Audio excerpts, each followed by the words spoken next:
ഞാൻ അവനെ വെൽക്കം ചെയ്യുന്നു. മാരാ രഖിൽ. ഇവിടെ ഒരു പൂടനെ പേടി ഇന്ത്യ IMF-നോട് പോയി പറഞ്ഞു അവര് 10 പൈസ കൊടുക്കരുതെന്ന് പറഞ്ഞു. എവിടെ കൊടുക്കാതിരുന്നോ? പിറ്റേന്ന് കൊടുത്തു 10,000 കോടി രൂപ. വെറുതെ കിടന്ന് ആര് പറഞ്ഞല്ലേ ഇതൊക്കെ? 10,000 കോടി കൊടുത്തെന്ന് ആര് പറഞ്ഞാലേ എന്റെ അടുത്ത്? സ്വന്തം ഇഷ്ടത്തിന് തട്ടിവിടുന്നതാണ്. നാക്കെടുത്താന്ന് പറയൂ. ഇല്ലാത്ത ഗീർവാണവും ഇല്ലാത്ത അഭിമാനവും പറഞ്ഞോണ്ട് നടക്കരുത്. നടക്കരുത്. ഞാൻ അങ്ങോട്ട് ചോദിക്കേണ്ട ചോദ്യമല്ലേ? വെടിവെച്ചോണ്ടിരിക്കുന്ന കുറെ ദിണ്ടികളുണ്ടല്ലോ പാകിസ്ഥാന്റെ. അവന്റെ ശല്യം കാരണമാണല്ലോ ഇവിടെ ഇത്രയും ഷെല്ലുകൾ വന്ന് വീണോണ്ടിരിക്കുന്നത്.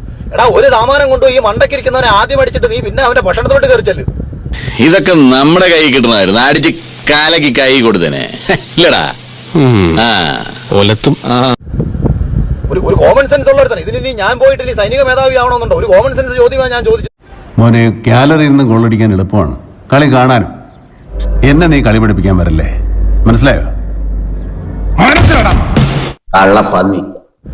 ഇപ്പൊ ഞാൻ കൊട്ടാരക്കരയിൽ ഇരിക്കുന്ന ഞാൻ കൊല്ലം പട്ടണത്തിലും ആലപ്പുഴയിലും പോയി അടിക്കാതെ കൊട്ടാരക്കരയുടെ തൊട്ടപ്പുറത്ത് എഴുകോണെന്ന് വരുന്ന ആദ്യ തടിയല്ലേ നമ്മൾ അടിക്കണ്ടേ? നിങ്ങൾ എന്ത് പ്രാന്തായി പറയുന്നത്? കൊട്ടാരക്കരയിൽ 7 കോടിൽ അടിക്കുന്ന അടിയാണോ പാകിസ്ഥാന്റെ ബോർഡറിൽ ഇന്ത്യയിലോട്ട് അങ്ങോട്ടും ഇങ്ങോട്ടും അടിക്കുന്ന അടി? നിങ്ങളൊരു മണ്ടനായി പോയല്ലോ. ഇവൻ എന്തോ ചെയ്യുമെന്നാണ് ഈ പാകിസ്ഥാൻ നമ്മൾ എന്തോ ചെയ്യുമെന്നായിരുന്നു? പാകിസ്ഥാൻ ചെയ്തതിന്റെ അല്ലേ ഇവിടുന്ന് ഇപ്പൊ അങ്ങോട്ട് പോയി വിട്ടത്? പാകിസ്ഥാനല്ലേ 27 പേരെ കൊന്നത്? അതൊന്നും എനിക്കറിയാൻ മേല.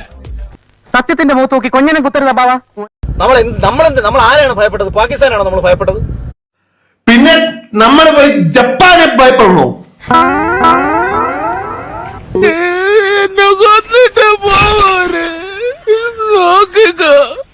നിനക്ക് ഗുരു കൊണ്ടുപോകൂടാ. ഈ 27 പാവങ്ങളെ കൊന്ന 4 പേരും പാകിസ്ഥാനിലുണ്ടെന്നുണ്ടെങ്കിൽ അവരെ വിട്ടു കിട്ടിയാൽ ഞങ്ങൾ ഇതിൽ നിന്ന് പിന്മാറാം എന്ന് കുറഞ്ഞ പക്ഷം നമുക്ക് പറയാം. ഇത് അമ്പലപ്പറമ്പിലെ തമ്മിത്തല്ലോ വല്ലോ ആണോ? കമ്മിറ്റി ഓഫീസിൽ പോയിട്ട് ഇരുന്ന് സംസാരിച്ച് ഡീൽ ചെയ്യാൻ വേണ്ടിട്ട്. ഇവിടെ പറയുന്ന നിനക്കില്ലേലും കേൾക്കുന്ന എനിക്കില്ലടാ ഒരു ചളുപ്പ്. പൊട്ടന്മാര് പൊട്ടന്ന ലോക പൊട്ടനാണ്.